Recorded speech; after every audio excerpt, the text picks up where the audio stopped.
Welcome to Jen Lowry Writes. Tonight we have a wonderful celebration for National Poetry Month for us tonight. We are so glad that you have joined us for this special poetry reading event where you get to meet the lovely poets of the WWJ and a very special guest, Becca Wheeler. So, without further ado, we're going to disappear and we're going to leave you to the famous Tish Bouvier. Hi everyone, I am Tish Bouvier. I am an author and a haiku poet, and I have a new haiku book that's coming out April the 17th on National Haiku Day. It's called Everyday Haiku, Life is a Prayer. Also, I have a new, an old haiku book that was written in 2019. It is Echoes and Whispers Haiku for Nano Writers. It's not just for Nano Writers, it's for anyone who feel like they need that motivation to push words forward. So be sure to check out Echoes and Whispers Haiku for Nano Writers. In April the 17th, you can pre-order on Amazon Everyday Haiku Life is a Prayer. And today I'm going to share with you some haikus I wrote. And this is one I really, really love because it's how I sort of start my day. Greeted by the sun, in and out of sleep, fresh pot of coffee. And here's another haiku I want to share with you. Shadows of the moon, beckoning spring to arrive, season of changes. That's my favorite. That was an introduction to spring. Crisp, cool morning breeze, visions of a cobweb weed. Sunlight warms the chill. Ooh, I love that one. And this is my favorite. Sky and sea merges, exploring the hue of blue, unfathomable blue view. Oh, I just love that one. And let me read one more for you. Rising with the sun, dance of light, reflective glow, calmness within me. So you be sure to check out my books on Amazon. It's Echoes and Whispers, Haiku for Nano Writers. And my new one, you can pre-order now on Amazon, Everyday Haiku, Life is a Prayer. And be sure to follow me on all the social media platforms, Tish Bouvier. Hi everyone, I'm Allie from Allie Likes to Write. I have a few poems here for you today, although I haven't written a lot of poetry. I have written children's books and picture books, and you guys should check out Lenny the Last Lightning Bug. It has all new pretty pictures on it. Lenny the Last Lightning Bug is available on Amazon, so definitely check that out and follow me for any fun children's stories if you like that kind of thing. So the first poem that I'm going to read for you is something I wrote last year because of the pandemic, and everyone was really afraid. We were still just a few weeks into it, and this was kind of my feelings at that moment. It's called Gently Pry the Fingertips. Gently pry the fingertips from palms clenched so tightly. Call away to something farther, something higher, something more. Embrace and still the shaking shoulders. Cheer the heart that despairs with fear. Wrap in peace as you have been bestowed extravagant spring. On a day as this one, with adventurous wind and energetic sun, give call to act from that childish courage within. Not an act, not one this day, driven by wild fear. Gently pry the grip. It will release. The next one is a really short one that I wrote when my husband and I were just first dating, and he bought me some really bright red roses for Valentine's Day. It's called Roses. A contrast of color, a medley so sweet, two perfect loves in a blue vase of roses meet. Red, smooth, sweet, soft, and complete, fragrant and lovely, deeply red roses. Red is his love for me. Blue, deep and thoughtful, strange and lovely, ever-changing ocean of cobalt chaotic passion. Blue is my love for him. The next one I wrote one night when I was just sort of staring up at the moon. I just noticed how beautiful it was. It's called Moon Poem. Shining blue pools of liquid light, silent and strong, an even clear night. We walk along and then stand like stone. For the moment I gaze upon the blue light, up and up and up, and imagine I am alone. The world sleeps and sees not this beauty of ages. Their cares and trifles stifle them in their cages. Not me, never me. I am ever, ever, ever free, so long as this blue light in the night sky can find me. And the last one that I have here for you is actually one of the very first sort of poems that I wrote. And I wrote it when I was feeling really close to the Lord. I was really feeling his spirit just moving through the trees. I was sitting on the hood of the car at my grandmother's house, looking at the beautiful summer sky. And I wrote this for the Lord. It's called Quiet Praise.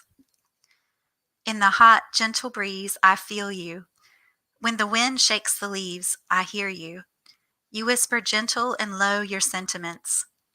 You love me, and I can feel you wrapping me, surrounding me, drowning me, filling me with love too deep and too enormous to understand.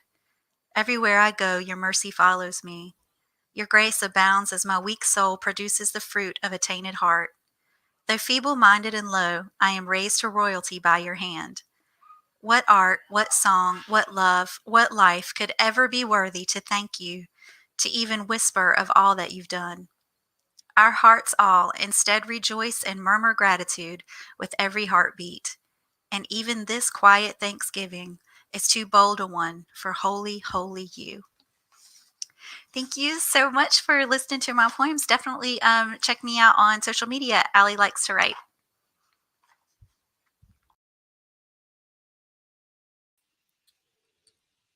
Oh, okay. I'm sorry.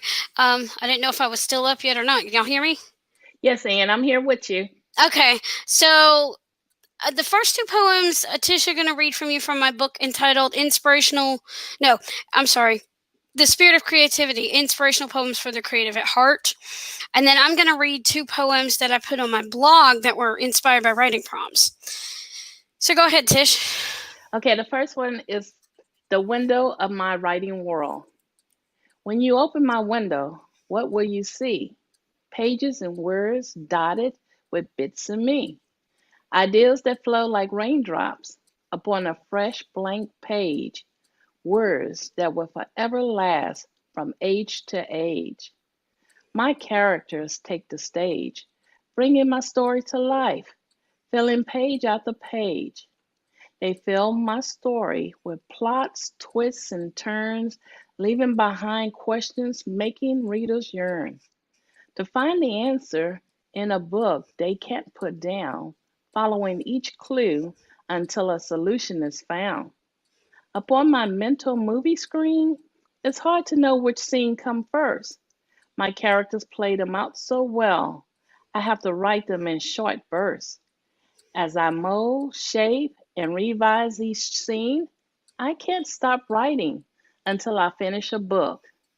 And when you turn each beautiful page, you have a chance to take a look through the window of my writing world.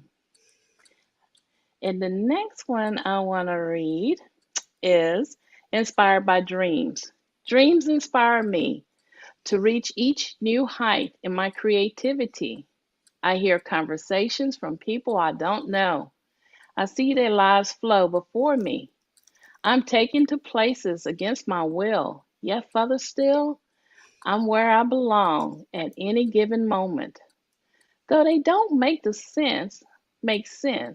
If I take my time to watch the story unfold, scene by scene, without reasons or rhyme, images fill my mind, and characters tell me what I need to know to make my story come alive from a broader perspective. Thank you so much, Tish. And those poems from my book are all part of my author life. So the next one is called The Dancing Hands of Time, and the other poem I'm going to read was inspired by a couple of writing prompts in the Discord group that I'm in. And this one had a picture of a pocket watch like soldiers used to have, but that was not what I pictured when I wrote this poem. And I will be listening to my screen reader and following along as best I can on my Braille display. So just be patient with me, but I will read this one. It's called The Dancing Hands of Time. An old watch keeps time in my pocket. Does it show the time of the day, or spin away the remaining hours of a lifetime? With numbers big and bold, and hands covering the face of old, I take out my treasure and watch as the hours spin away. The second hand dances around the watch face. As the minutes crawl on by, I'm hypnotized by the circular motion. As I watch the hours fly into the abyss, and the days of my life spin away. And then the second one, sorry about the mix up there, my computer tried to distract me. Okay, this one is called A Forgotten Voice Recorder's Lament. A recorder sits on a table alone, with no one to give it a home. Who knows what stories it has to tell, or what thoughts get lost in the wishing well of voices it carries in its memory bank. It holds a one-sided conversation, with no one to give any indication of whether the messages have reason or rhyme, or pieces of a story lost in time. And the listener knows not who to thank for the words of hope and wisdom. Don't leave this recorder all alone. Pick it up and take it home. And if there are no messages inside, record your thoughts from deep inside your soul, and do not hide the message of God's love. Here's a special message for you, for when you're feeling blue, this recorder will hold true your deepest thoughts and emotions. Do you leave it all alone, or do you dare to take it home and pour your heart and soul into the digital ocean? Don't let your thoughts disappear. Capture your precious thoughts for the world to hear. Keep them close at hand with a touch of a button. And that is the final poem that I have for the night. You can visit my website at annewritesinspiration.com to see these and other poems I've written that are not published in the book. And you can follow me at AnnWrites75 on Twitter and at AnnWrites Inspiration on Pinterest, Instagram, and Facebook.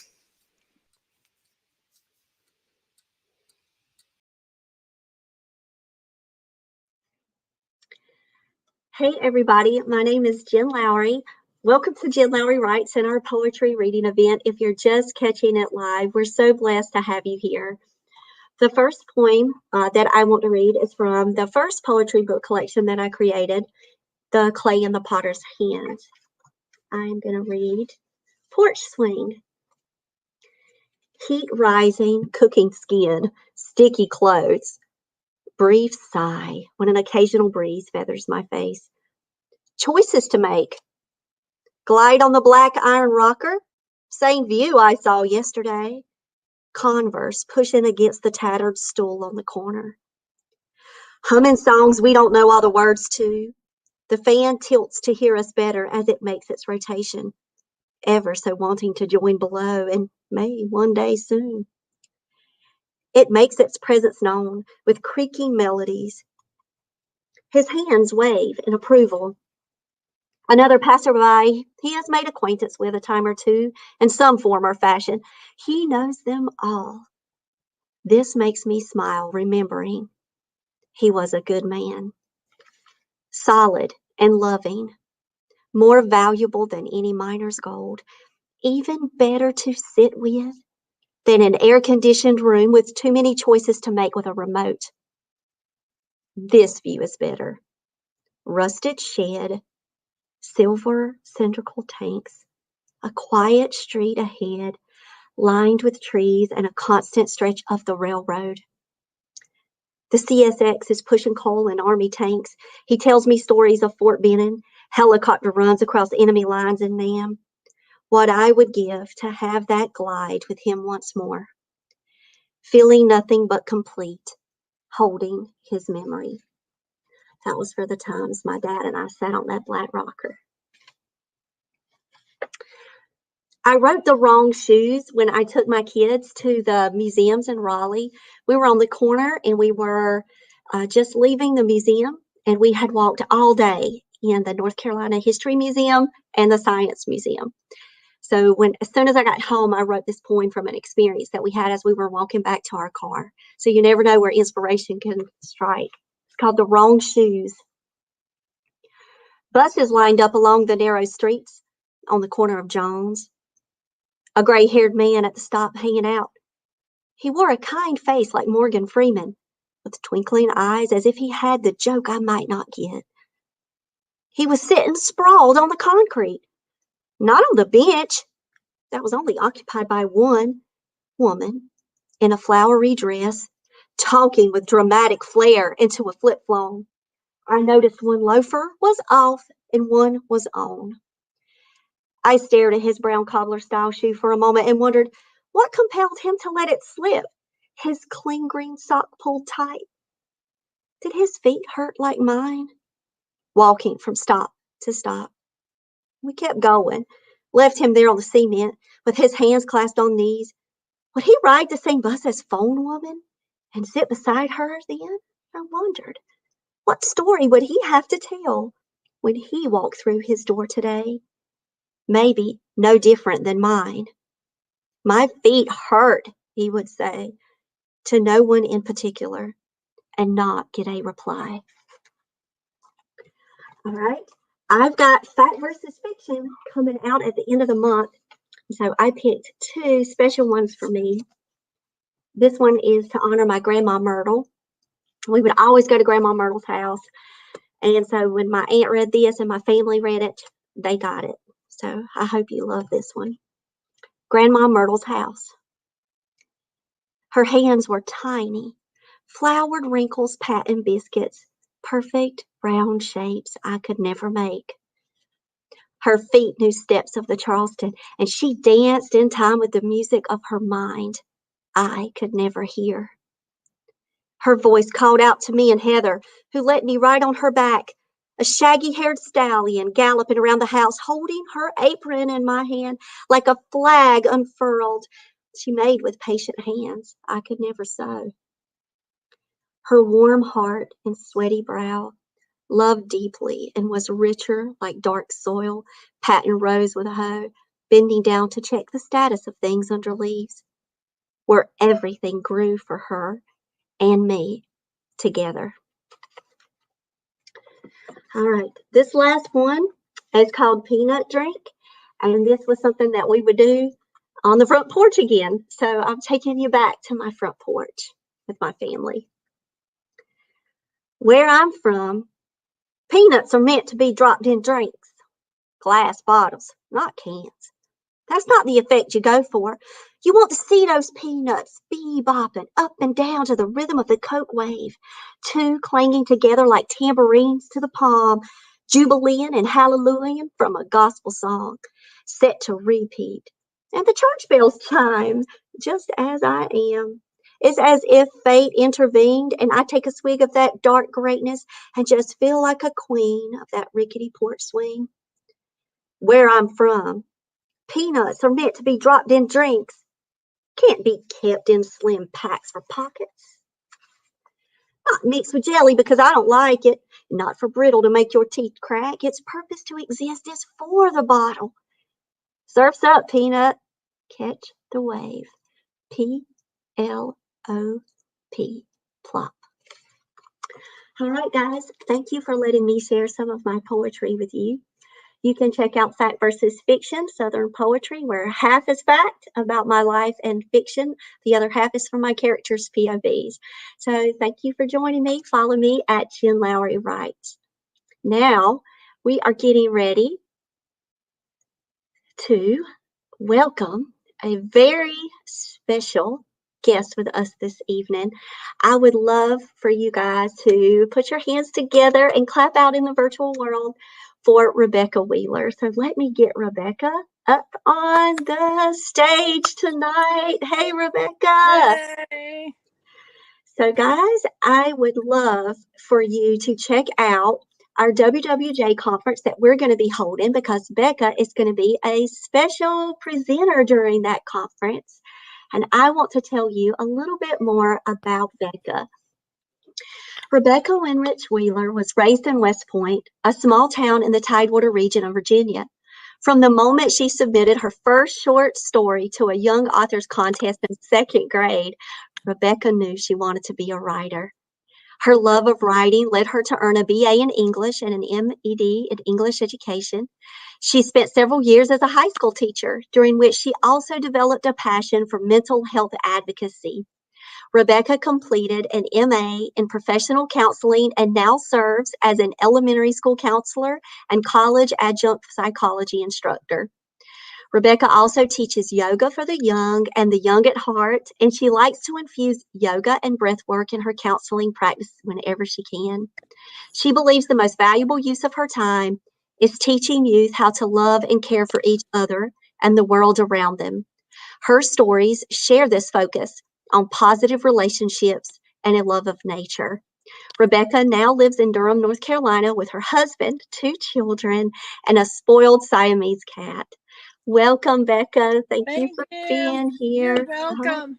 So this is poetry from the parking lot, since obviously I'm in my car. So, but I'm really excited Jen asked me to share. So I have 3 poems for you. All of these poems happen to be about women or future women.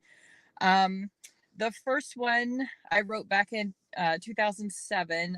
My grandmother, who we called Momo, she spent the last 7 to 8 years in a nursing home. She had dementia. And so I wrote this poem about that experience with her.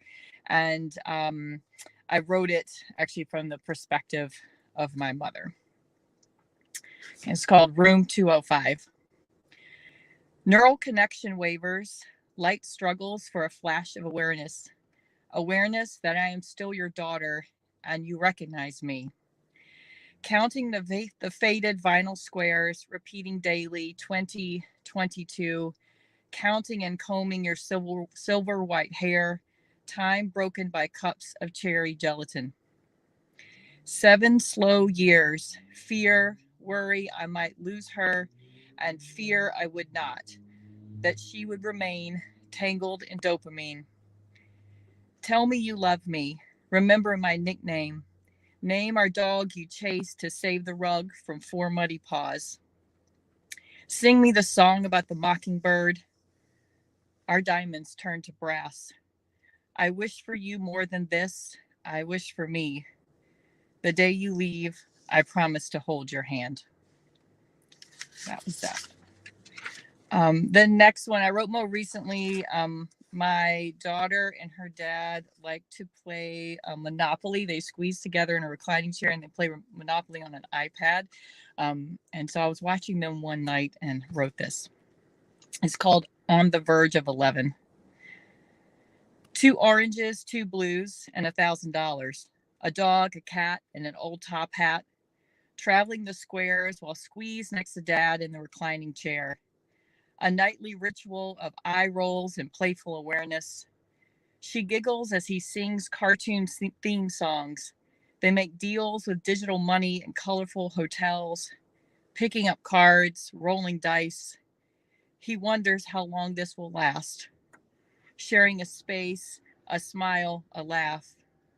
But until then, he will hold on to 2 oranges, 2 blues, and $1,000. And this last one, I'm in a group of a fast fiction group, and I wrote this one last month for International Women's Day. It's called Dreaming in Decibels of Glass. Under a swirl of sound and a thickness of cautious hope, like wax paper separating layers of glass, she looks up. loud colors of fuchsia and chartreuse, a cacophony of lists and letters of do's and don'ts and decibels of defeats.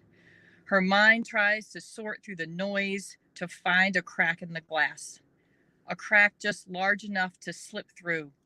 First a finger, then an arm, followed by weighted shoulders. She wiggles her torso between as the crack gives way. The noise does not notice when she frees her knees, then one foot and another to escape the sheets of glass cracked with sunlight. So that's the third poem I have for you. So thanks again, Jen, for having me. Follow me on Instagram. I have a process of building a new writer website, so that will be up soon, and I'll announce that on Instagram. I have a picture book coming out this summer published by Brandy Lane Publishing in Richmond, Virginia.